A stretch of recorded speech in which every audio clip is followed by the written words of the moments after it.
tingin sa ngayon. Turo ko sa inyo ngayon ay ang pagbabalnis. Hindi lang po tayo expert sa ganitong trabaho. Pero base lang po sa aking experience. Sa tanda ko ba naman na ito, wala pa ko experience.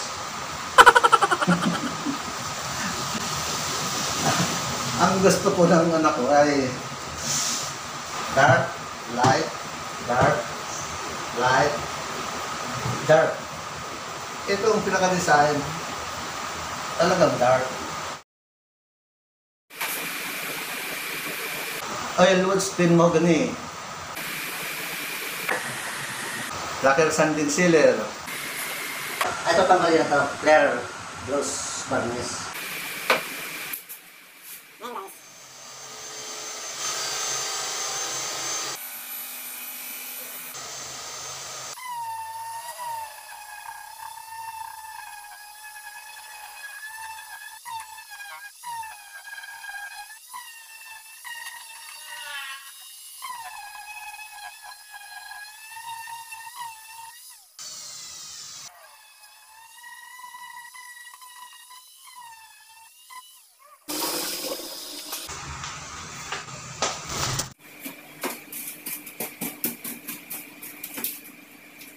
Okay guys, ngayon po ay malinis na.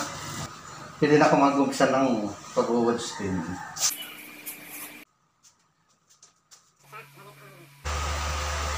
Wood stain ang una kong gagamitin guys. Kasi para mag-dark yung pinaka-frame ng pinto. Guys, umpisa na.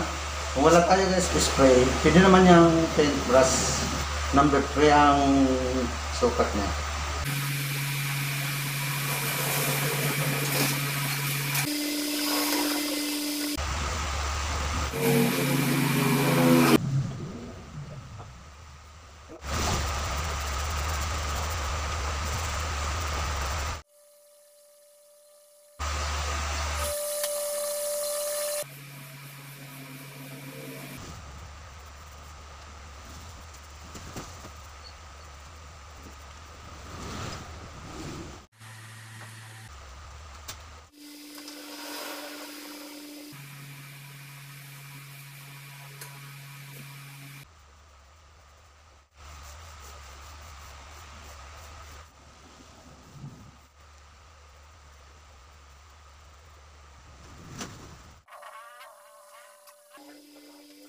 Okay guys, yan ang first coating ng mahogany.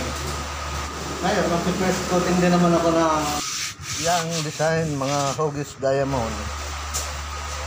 Oil wood stain pa din ang gagamitin ko.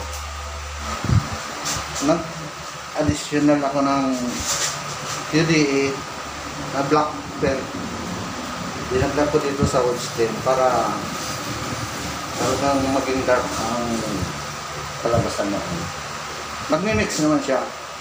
Basta, ito lang gagamitin nyo.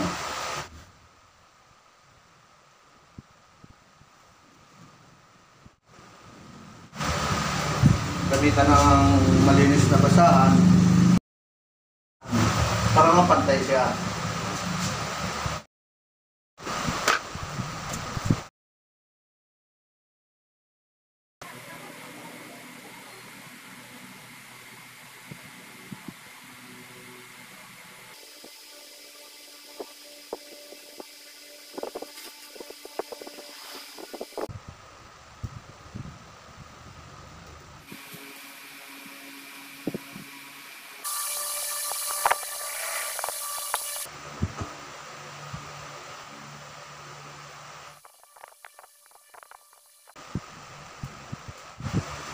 Ito ang purpose nito guys. Kapag pinupunasan natin yan ng basahan, napapantay mo yung kanyang mga buong wood stain na kanto-kanto ng dinaanan ng paintbrush.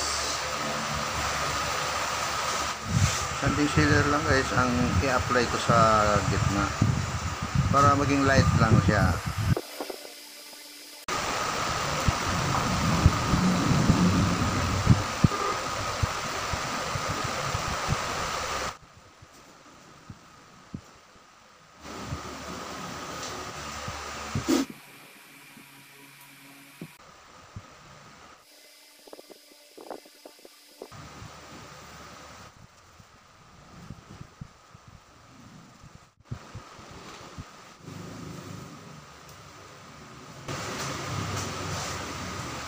guys, antayin lang natin matuyo. Yung mga 20 o 30 minutes. Mas maigi nga kung lumampas pa at 20 na siya. Bago natin liyahin ang gamitan natin ng pinong liha. Ayan guys, naka 35 minutes na tayong pahinga. Tuyo na. Nagamitan ko na siya ng pinong liha.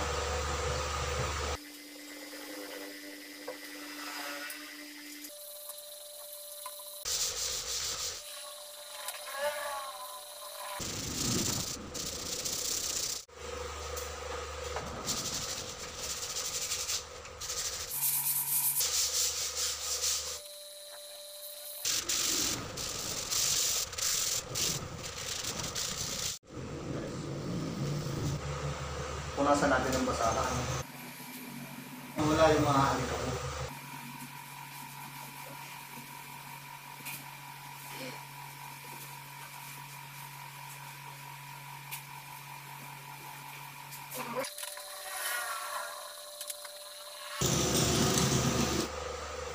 Air gloss na ang gagamitin ko.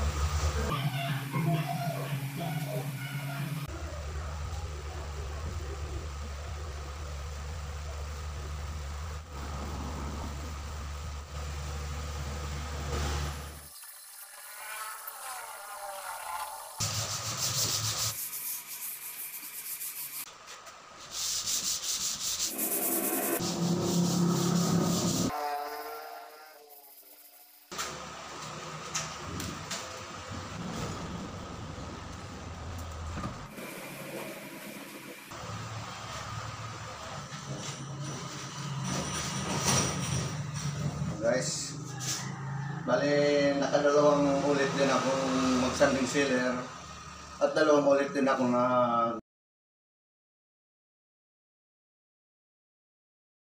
clear na varnish na. Sisilyan ko na siya guys. Pwedeng gumamit tayo ng pencil brush o malinis na basahan lang.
So ayan guys, tapos na ako sa pagbabarnish. Nasilyohan ko na siya ng clear gloss. Meron tayong kanya-kanyang gusto. Kung gusto nating medyo makapal ang pagkakabarnish, pwede natin ulitin yan. Patuloy lang natin maigi. Guys, maraming salamat sa inyo pong napapanood dito sa akin. Sa mga viewers ko po, mga kaibigan dito sa YT, may nag-shoutout po sa inyong lahat. Ingat-ingat po tayo lagi and God bless.